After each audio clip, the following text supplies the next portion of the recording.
มาลองดูเลี่ยมชนเลื่อมต่างคนต่างเสียมให้แต่คอต่างฝ่ายรอกันต่างแข่งขันว่าตัวดีสร้างภาพนำใสใจบุญเบื้องหลังใจคุ้นเกินฟังได้แย่งกันเป็นใหญ่วังแดกวังได้ตายโหงจะเข้ามาโกงประชาชี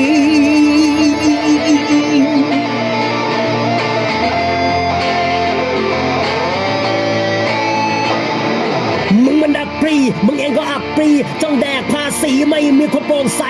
มึงมันตัวร้ายมึงเองก็ตัวร้ายถนนกี่พันสายแดกงบไปไม่เคยเส้นไอ้ยับพวกชาติเป็ดไม่เค็ดไม่เคยอิ่มได้เงินนั่งยิ้มมีนามีตาบนเก้าอี้ในเวลาคนดีใส่มีแต่พวกเลี่ยมมันเตรียมจะจองกว่าใส่ท้องมาตั้งนานบ้านเมืองพังช่างมัน